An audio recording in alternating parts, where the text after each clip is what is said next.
India की number 1 choice Bharat matrimony.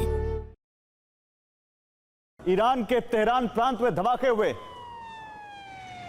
परंद शहर में कई धमाके। परंद में कई जगह धुएं का गुबार देखा गया है। खुर्रमाबाद के सैन्य बेस पर भी धमाका हुआ है। धमाकों की वजह की जानकारी फिलहाल नहीं है।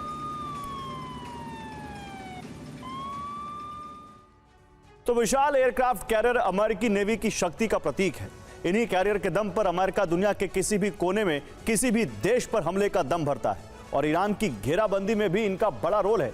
लेकिन खामनेई के कमांडर्स ने अमेरिकी सैन्य शक्ति के इस केंद्र को समंदर की गहराइयों में भेजने का प्लान तैयार कर लिया है। दावा है कि ईरान भूमध्य सागर में आगे बढ़ रहे यूएसएस जेराल्ड फोर्ड पर हमले की तैयारी में है।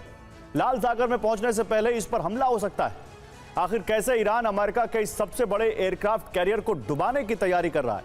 खामनेई का प्लान क्या है? TV9 भारतवर्ष की इस सुपर एक्सक्लूसिव रिपोर्ट में देखिए।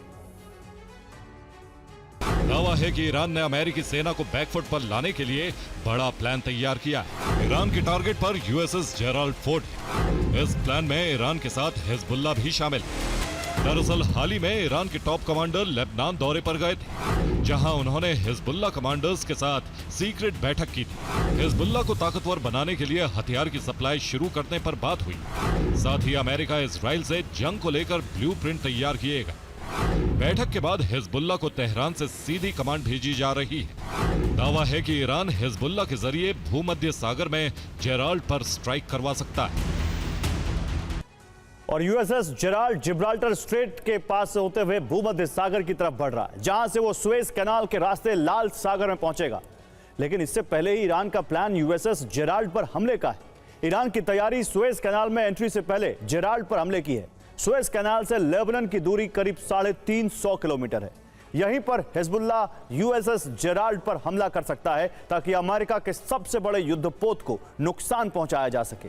यूएसएस जेराल्ड पर हमले के लिए हिजबुल्लाह के पास दो विकल्प हैं। नंबर 1, वो स्कड मिसाइल से अटैक कर सकता है। स्कड मिसाइल की रेंज 550 किलोमीटर है। वहीं ये अपने साथ 985 किलोग्राम बारूद लेकर जाने में सक्षम है, जो इस मिसाइल को बेहद घातक बनाता है।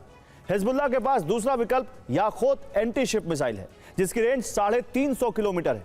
यह मिसाइल अपने साथ 200 किलोग्राम बारूद लेकर जा सकती है, जो जेराल्ड को नुकसान पहुंचाने के लिए काफी है।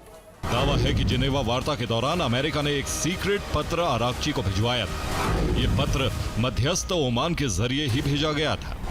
इसमें ईरान के मिसाइल कार्यक्रम से जुड़ा प्रस्ताव था, लेकिन इसे आरागची ने बिना पढ़े ही वापस भिजवा दिया।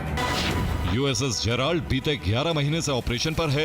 इसे अप्रैल में भूमध्य सागर में तैनात किया गया है, जिसके बाद वेनेजुएला ऑपरेशन के लिए कैरेबियन भेजा गया। अब कैरेबियन से वापस भूमध्य सागर की तरफ ऑपरेशन के लिए बढ़ रहा है। दावा है कि बीते 1 साल से नौसैनिक इस पर तैनात है, जो अब मानसिक तौर पर थकने लगे। एयरक्राफ्ट कैरियर का भी क्षमता से ज्यादा इस्तेमाल हो रहा है, जिससे जहाज पर नागरिक सुविधा से जुड़ी समस्याएं खड़ी होने लगी, जो नौसैनिकों का जीवन और मुश्किल बना रही है।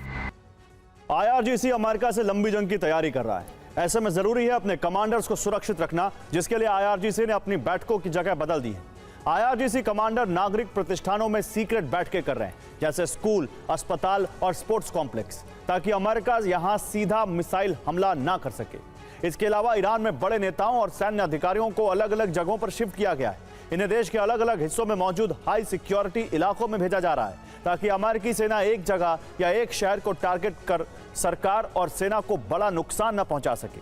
आईआरजीसी ने सभी कमांडर्स को एक खास निर्देश भी जारी किया है, जिसमें कहा गया कि अगर जंग के वक्त सेंट्रल कमांड से ऑर्डर आने बंद हो जाते हैं, तो वो अपने हिसाब से युद्ध को जारी रखें, खुद निर्णय लें, किसी के आदेश का इंतजार न करें।